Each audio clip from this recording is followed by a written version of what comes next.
Whenever you're ready. Yeah, I think that's just about ready to go. Yeah, now I'm gonna get to rant about the Jets. All right. Here we go. You're on. All right.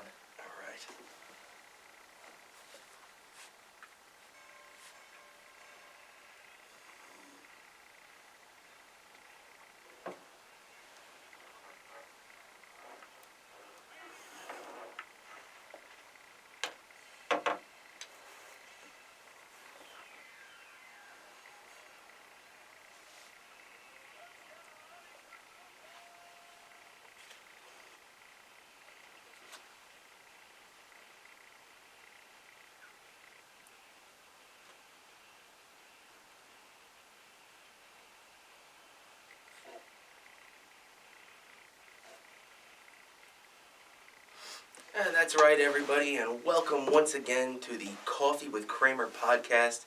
I'm your host, Rob Cramer, and thank you for joining me here on the premiere edition of 2019 for Coffee with Cramer.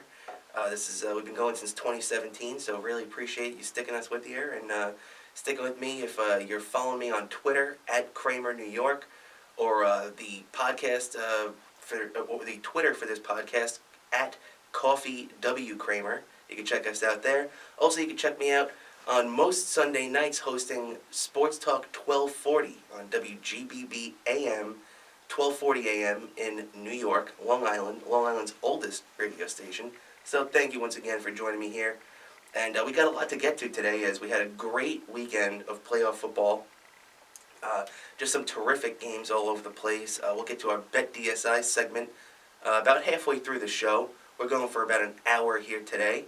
And, we got a lot of things to get to. The Jets have a brand new head coach in Adam Gase, the former Miami Dolphins head man.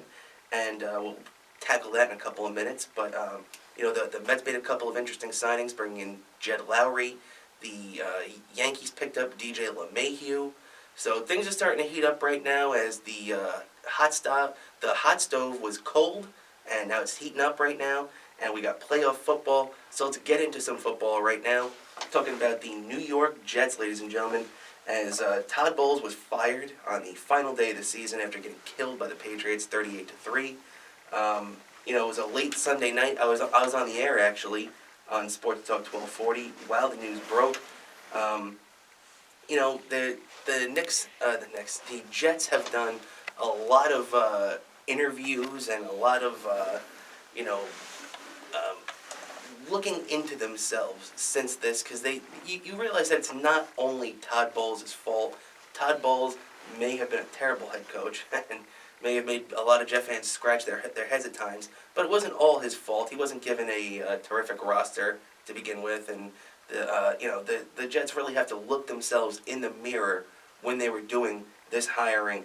And to be quite honest, there's a lot of really good candidates out there, from people with very little head coaching experience, if at all, to people like Mike McCarthy, who had a Super Bowl and was just sitting there waiting to be picked up.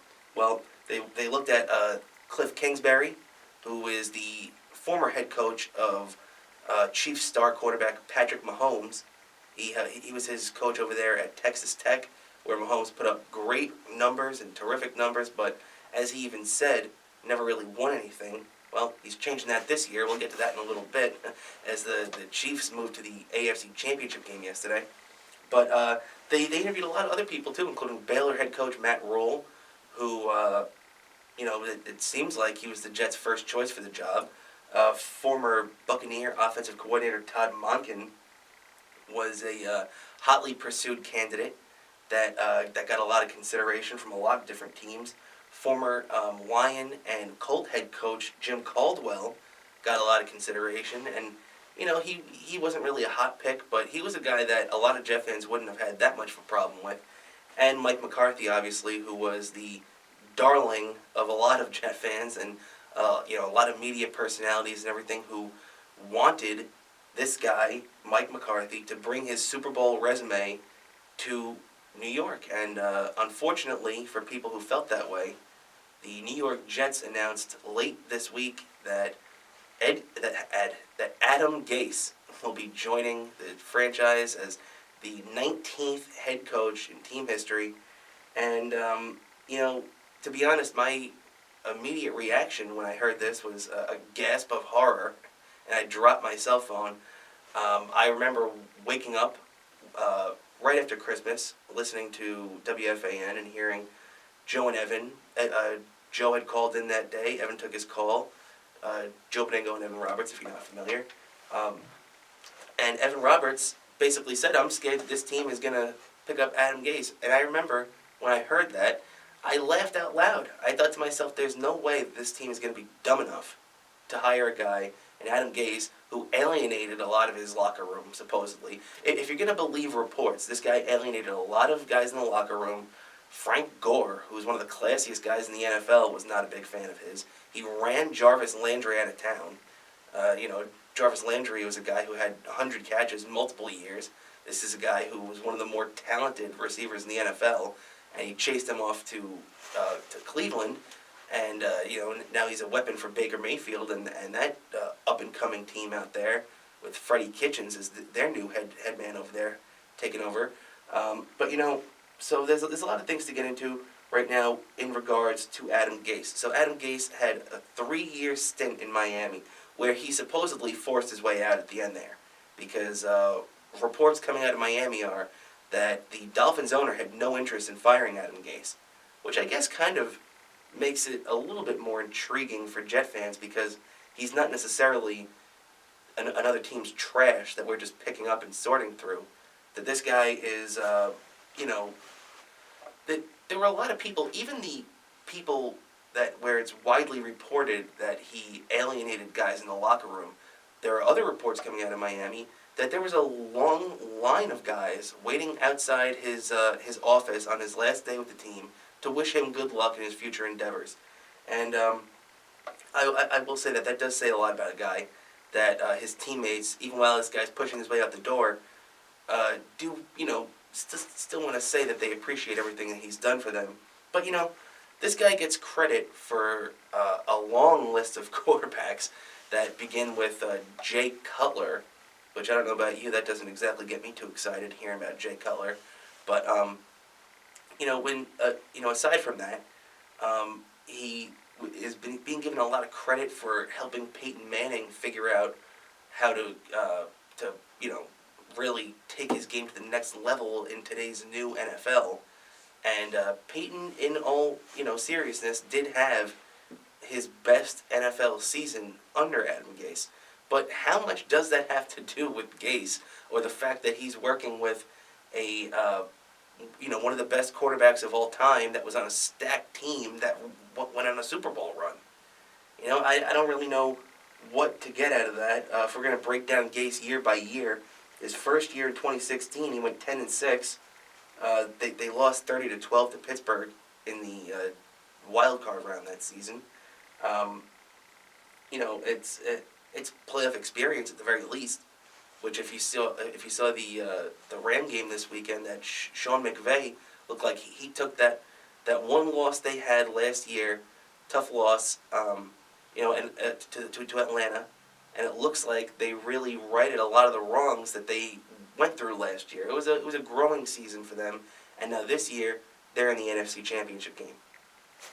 Now, after that playoff season, things didn't go as smooth for Mr. Gase, as Gase was 6-10 in 2017, and then following that, in a year where he traded his number one wide receiver, they came back and went 7-9. Now they started off the year 7-6, coming off, if you remember, that the Miracle in Miami, where they had that insane play, and actually it was all really kicked off because Gase decided to punt the ball with 4 minutes left instead of going for it, which I know it worked out well, but I'm telling you right now, that would not have played in New York the next day. If we're going to sit here and assume that wouldn't have happened to the Jets. The Miami Miracle does not happen. They don't complete that, and they lose that game 34-28 to New England. I'm telling you right now, the New York papers, the New York media, and the New York fans would not have been kind to Adam Gase for punting with 4 minutes left on 4th and 2. Just a sometimes you have to go for it. As we see all weekend in the NFL and all these playoff games over the last 2 weekends, there's a lot of going for it on fourth down. And there's certain situations where you have to go for it, and I think that was one of them. Although I will give Gase a little bit of a break because I think he just didn't trust his quarterback. And, when you have a guy like Ryan Tannehill, who Adam Gase was supposed to be the quarterback whisperer, he was supposed to take Ryan Tannehill to the next level, and although Tannehill dealt with a slew of injuries in Gase's stint there, he was 13-11. That's not that's not a record that's going to knock your socks off. That's not a record that's going to raise any eyebrows and make you think, oh, you know what, this guy's on the right track. This guy knows what he's doing. He's got this quarterback and this team moving in the right direction, and it just didn't seem like that. But to get back to a couple of these other candidates, it looks like the Jets' first choice in the mix was Matt Rule. Now, would I have been blown away by a Matt Rule, tenure as Jets head coach, or at least them announcing that he's going to be the Jets head coach? No. I would not have been blown away. But you know what? I would have been open-minded about it.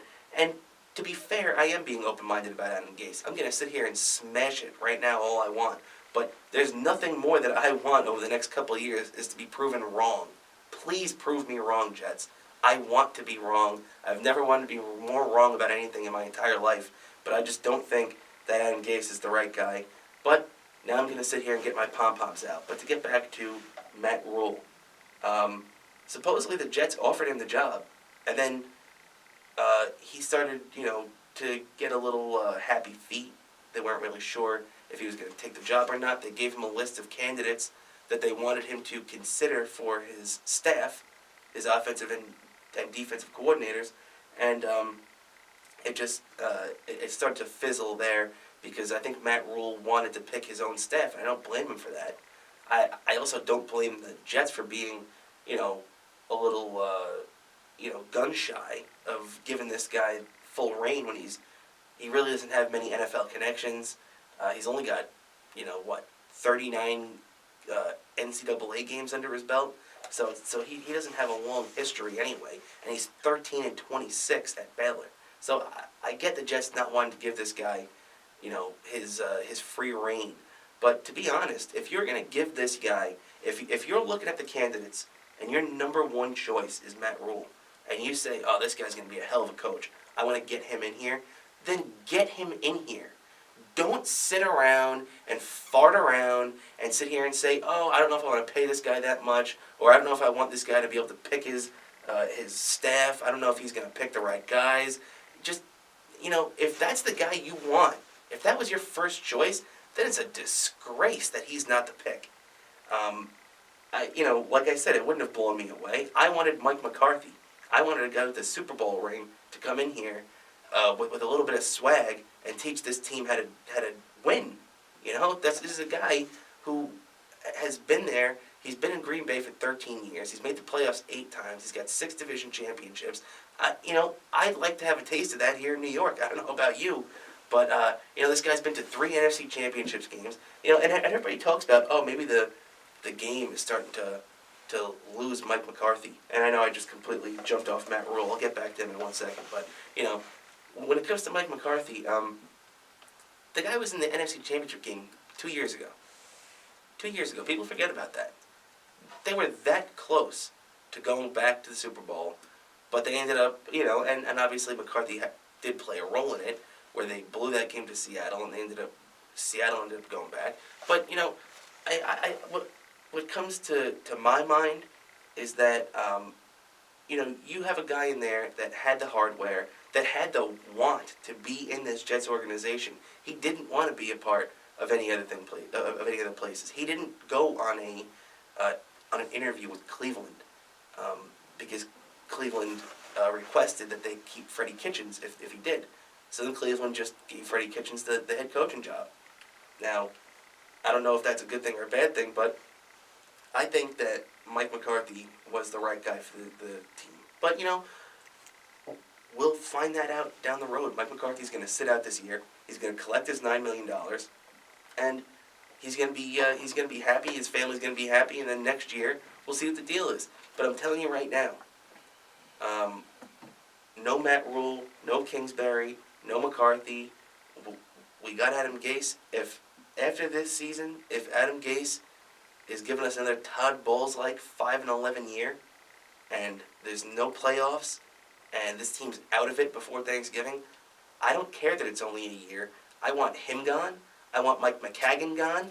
I want Chris Johnson gone. I want Woody Johnson gone. I want everybody gone. I'll never use Johnson & Johnson again. I want this team to completely tear it down from a front office perspective. If they fall apart this season, you have $100 million. Now this is what scares the hell out of me. You just went and